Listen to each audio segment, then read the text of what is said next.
Olá, bom dia. Meu nome é Jorge Cruz. Hoje eu estou querendo gravar um vídeo para falar de O Cordeiro do Criador. Se nós lermos em João capítulo 1, versículo 29, quando ele diz, eis o Cordeiro que tira o pecado do mundo.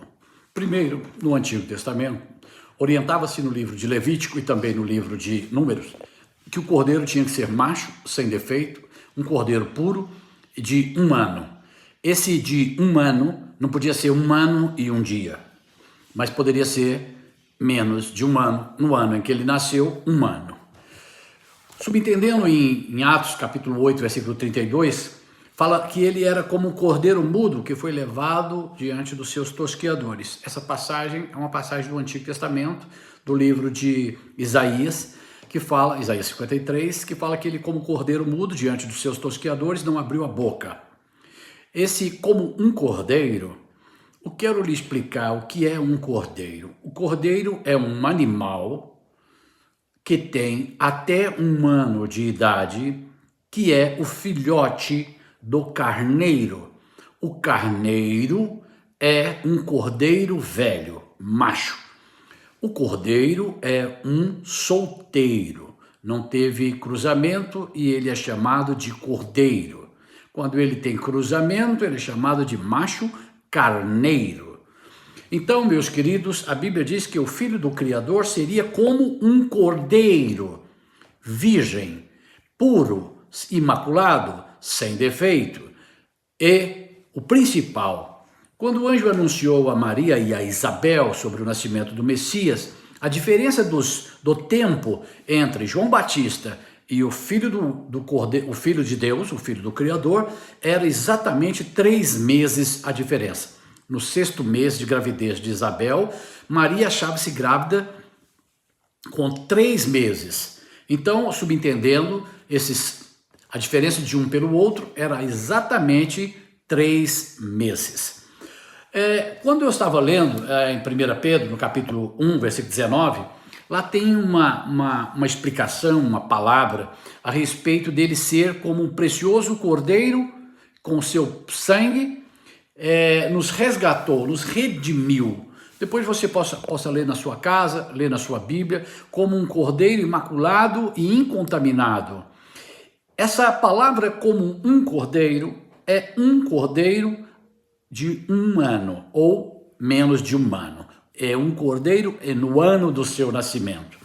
Se nós lermos no Antigo Testamento, lá em Isaías 61, versículo 2, lá está escrito que ele apregoaria, ele anunciaria, ele pregaria o ano aceitável do Altíssimo, o ano aceitável do Rei. O ano aceitável do Rei era tudo que Israel queria, a declaração dele como Rei, isto é, ser ungido pelo Altíssimo como rei.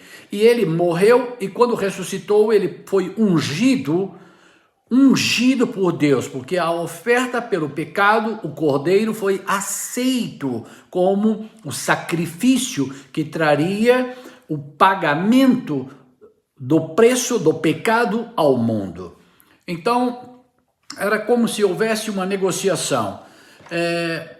O diabo, Lúcifer, Satanás, a antiga serpente, o dragão, que é tudo um só, o diabo, o acusador, ele disse bem claro, olha, o mundo, os céus e a terra é meu, porque o homem estava vendido ao pecado. E se o homem estava vendido ao pecado, era necessário que alguém pagasse o preço pelo mundo, pelo pecado, o preço para a redenção do homem. A palavra redenção, ela na etimologia, significa aproximadamente assim, rede e ação. O pescador pescando, lançaria a rede, pegaria os peixes. Isto é uma pescaria. Agora era necessário que ele comprasse os peixes. Isso é redenção. Comprar, pagar e levar os peixes para casa. Isso era o significado da palavra redenção.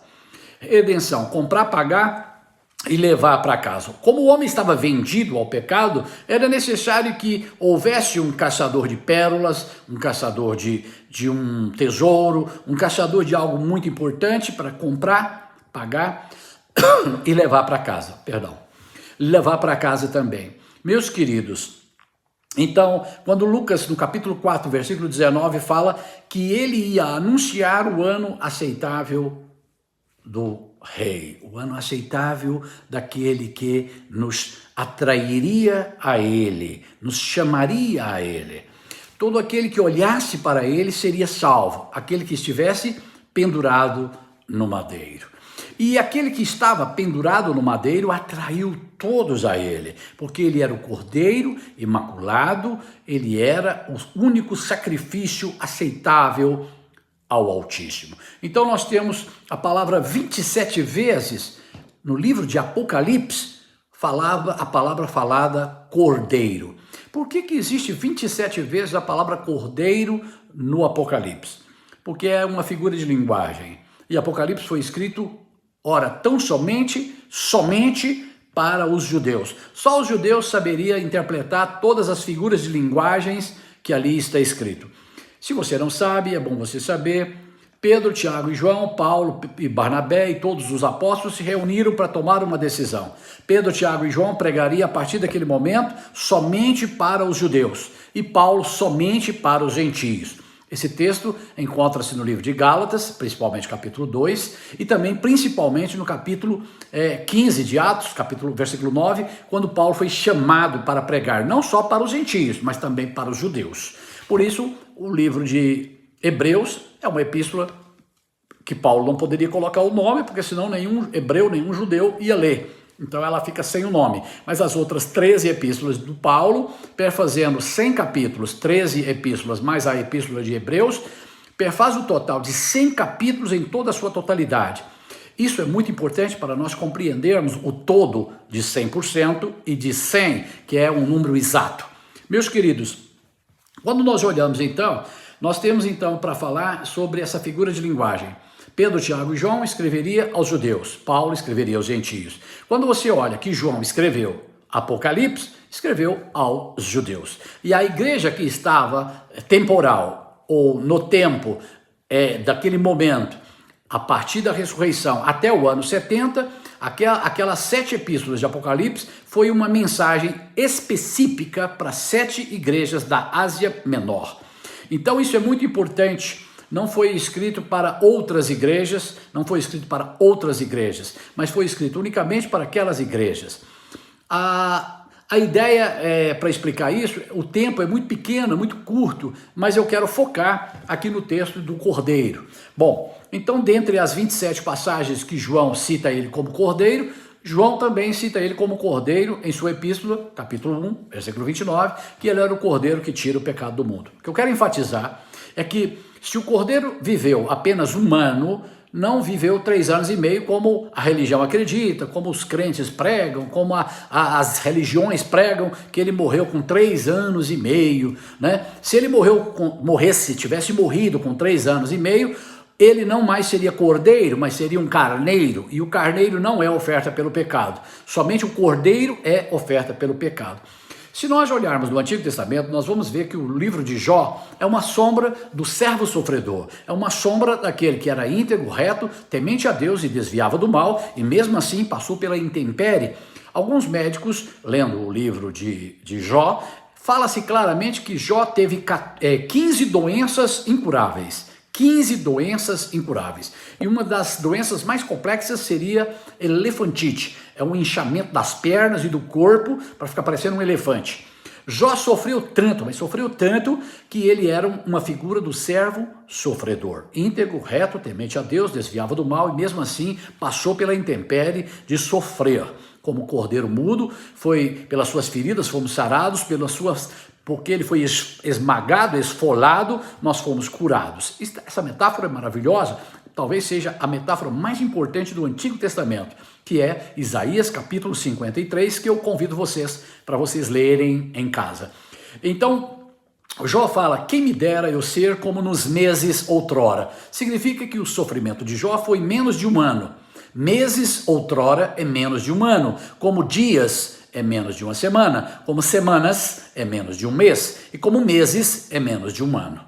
Então, é uma sombra de linguagem exata, precisa e muito coeficiente para nós mostrarmos que o cordeiro só poderia ser imolado abaixo de um ano. Até completar um ano, ele poderia ser imolado como oferta pelo pecado. Teria que ser um macho de um ano, sem defeito, sem ruga, sem mancha, sem mácula. Ele não podia ter nenhum defeito.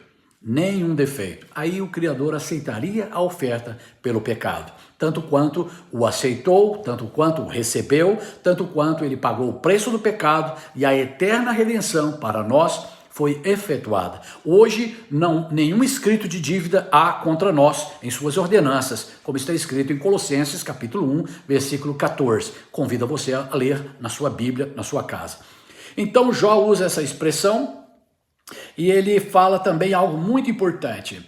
Eu quero terminar falando isso, a vida uterina. Jó também usa uma expressão de linguagem que diz assim, eu te conhecia só de ouvir falar, agora os meus olhos te veem. Isso é uma figura de linguagem para um médico ginecologista, para uma pessoa que compreende a vida uterina, aonde a criança ouve a voz da mãe, ouve a voz do pai no período de gestação, como Maria, Isabel, quando ouviu a saudação de Maria, a criança moveu-se no ventre, porque ela ouviu a saudação. Meus queridos, se você compreender isso, a linguagem uterina que eu quero lhe dizer é que a criança que estava no ventre da mãe ouvia falar, a mãe falar, o pai falar, que eram as vozes mais próximas àquela mulher que estava sendo gerada, aquela criança. Então Jó usa essa expressão uterina. Eu te conhecia só de ouvir falar, agora os meus olhos te veem. Ele está querendo dizer que ele nasceu, depois de 9 meses ele nasceu. E o fato dele ter nascido, saiu para fora do útero, saiu para fora da mãe, agora a criança identificava com os olhos que aquela voz que ela está ouvindo era exatamente a voz que ela ouvia na sua fase uterina. Ponto final até aqui. E para estruturar essa ideia, eu quero te dizer que o cordeiro, quando eles mataram o cordeiro, aquele homem era tão maravilhoso, Yahshua, o filho do Criador, nascido pela Virgem Maria, segundo as Escrituras, por virtude do Espírito Santo, que eu não tenho dúvida nenhuma. A palavra é clara para todas as religiões do mundo. Maria, a mãe do Messias, ficou grávida por virtude do Espírito Santo. E aquele homem que não nasceu em pecado e nem do pecado, ele tinha a oportunidade de pagar o preço do pecado com seu próprio sangue. Foi isso que ele nos comprou e efetuou para nós uma eterna redenção. Nele somos justificados, purificados, santificados e temos essa redenção eterna para anunciar em todas as gerações que ele venceu. Ele é o Rei eterno. E esse Rei eterno, maravilhoso, ele deu a sua vida por nós. Meus queridos, meus amados, eu quero te dizer que o Cordeiro de Deus nunca teve 3 anos e meio, ele teve apenas 9 meses. E para codificar, para falar, para contar esse segredo para você, eu quero te contar, para as religiões ficar muito triste. Meus queridos, vamos lá? É um grande segredo que eu quero te contar. Esse segredo é a bondade do nosso Pai, é a bondade do Criador. Ele ressuscitou dos mortos ao 3º dia, porque nunca teve pecado, porque nunca pecou. Ele era o Cordeiro que tirou o pecado do mundo. Esse segredo que eu quero te contar é que se o Cordeiro tivesse vivo durante 3 anos e meio, ele teria que ter comemorado, no mínimo, 3 Páscoas judaicas. Porque a Páscoa é o mandamento principal do judaísmo. É a coisa principal de todo o judaísmo. Comemorar a Páscoa, a saída do povo do Egito, a saída do povo do pecado. O preço pago durante os 40 anos que eles andaram no deserto. A Bíblia diz que Cristo estava no deserto 40 anos e ele era a rocha que o seguia, onde a água saía e brotava, a água da vida. E qual é o segredo, Jorge? O segredo é que ele participou de uma só Páscoa, porque ele é o Cordeiro que tira o pecado do mundo. Se tivesse vivido ele 3 anos e meio, ele teria que ter participado, no mínimo, de 3 Páscoas. E lá fala de apenas uma Páscoa. E o Cordeiro que foi enviado, ele anunciaria o ano aceitável do Senhor, e não os 3 anos e meio aceitável. Não existe isso na Bíblia. Então, meus irmãos, leia a Bíblia, seja bíblico, seja a pessoa que ama as Escrituras. Quero encerrar fazendo uma pequena oração para você, para os seus amigos, para a sua família, para os seus pais. Bondoso Criador, como o Cordeiro que já tirou o pecado do mundo, revele ao coração das pessoas que estão ouvindo esse vídeo que não há mais oferta pelo pecado. E o pecado foi destruído, aniquilado, e o Cordeiro realizou e efetuou para nós essa eterna redenção. Um abraço. Manda esse vídeo para as pessoas que você mais ama, para as pessoas que você mais quer que saiba de coisas boas, das boas novas. Manda esse vídeo para a pessoa que você mais quer, junto com você, seus 2 amigos, seus 3 amigos, alguém que se identifique, que você ama, que você quer próximo a você. Ensine a ela, conte a ela, revele a ela. Faça isto para anunciar a palavra do Altíssimo. Confira nas Escrituras, os capítulos, os versículos que eu acabei de falar. Um grande abraço e até breve.